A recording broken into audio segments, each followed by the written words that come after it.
Chapter 26.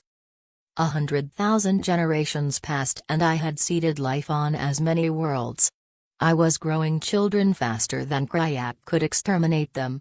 My travels, and the database of my multitude, had left me with an encyclopedic knowledge of habitable worlds and systems. And in some cases I simply created habitable worlds where only barren land had been. Melting ice caps to release water was one method. Introducing oxygen-producing plant species was another. I had the advantage now.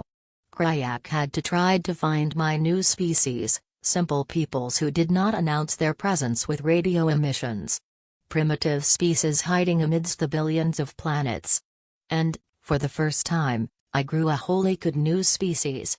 They were invented in my body/ship, created of bits and pieces of DNA. I accented their intelligence. I quashed their aggressiveness. I called them Pemalites.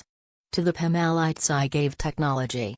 They became an advanced species within a few decades of my creating them. As their creator, I gave them laws. They would never practice violence, and they would conceal their existence as long as possible. And I gave them a mission, to carry life everywhere. With all my powers I still could not equal the volume of work done by the Pemalites. They took to the stars in a cloud of ships, carrying plant and animal species with them as they went. They spread life like a benign contagion. Not even Kryak could find them all. Nor even a fraction of them all. Life was winning the race against death. Good was outrunning evil. In all that time, millennia, I had not encountered Kryak. But eventually we must meet. It happened without warning. I emerged from Z-space in a previously unvisited solar system. A massive jolt hit me before I could so much as switch on my sensors. An energy beam of shocking power.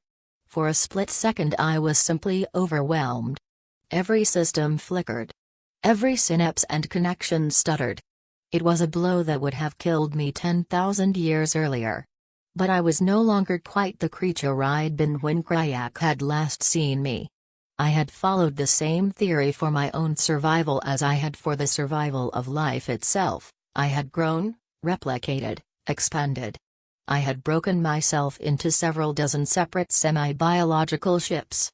I was 3 dozen crystal/ships, all connected, all united by real-time communications on several different levels at once. Everything from simple microwave and laser to more subtle connections based on mind crystal harmonics. Kryak's assault annihilated 3 of my portions. But that was less than a tenth of what now constituted the Ellimist. Kryak still inhabited his dark, gloomy world. Still surrounded himself with sycophants and toadies. Still possessed the weapons and abilities he'd had. And now his power was not so much greater than mine. If at all. It seems I have survived, I said to him. Let's see if you do as well. I aimed and I fired with everything I had. Kryak's dark planetoid staggered. Huge chunks the size of mighty mountains, exploded into space.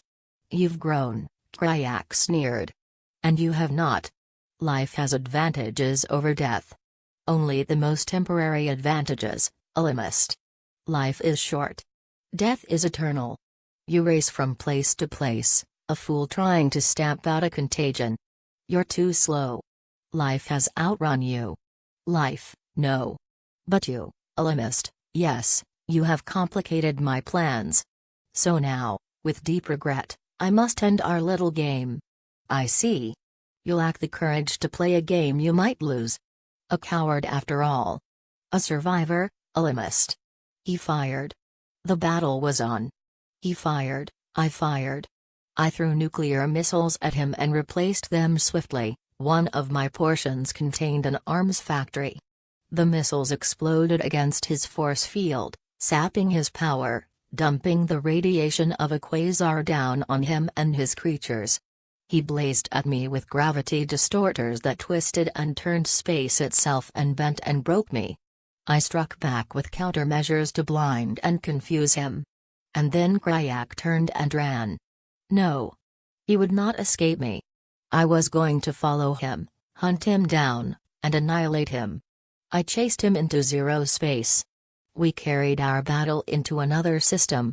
The two of us orbited a massive star and sucked the energy from it to keep hacking away at each other. We hurled asteroids, we warped the form of space itself, we stabbed at each other with energy beams.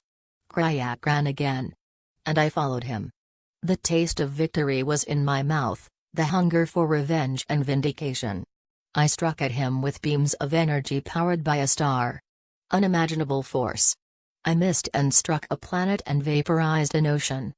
The species that inhabited that world would not last more than a year on their damaged world. But there was no time to stop. I told myself I would make it all right when Kryak was dead. I told myself I would come back when Kryak was gone once and for all. But it was I who ran from the next battle. And the next. Kryak had learned from me. He added to his own powers and so did I. He ran. I chased. I ran. He chased. And as the battle raged through normal space and zero space, we each grew. That was the strange paradox of it, we each grew stronger. Each more deadly. Each more accomplished at inflicting pain and damage on the other. We had become symbiotic at some level. Neither of us could kill the other, neither of us could pull away because now after so much time, now the other was even stronger. The destructive power we now employed annihilated solar systems in their entirety. Civilizations that had barely raised their heads to look at the stars were obliterated. Advanced worlds, arrogant with their space travel abilities, watched, helpless, stunned, and were annihilated. Still Kryak and I grew stronger and more deadly, but if anything, it was I who grew most dangerous now. There were two lines on a cosmic graph, one was the number of living planets, down and down. Life was failing around the galaxy as the two mad giants rolled here and there and crushed the helpless beneath them. The other graph line, though, showed my own slow ascension over Kryak. It was a hideous race to see which would happen sooner, my triumph over Kryak or our mutual destruction of all life in the galaxy. And then, sheer accident took Kryak and me down a path neither of us had known existed. Kryak laid a trap for me. He was ready to gamble anything. So he began to move with a definable pattern. He deliberately laid the groundwork for me to guess his next move.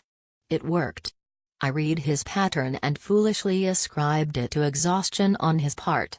Thus it was that I emerged from zero space within a few 100,000 miles of a force that neither I nor Kryak could hope to defeat, a black hole.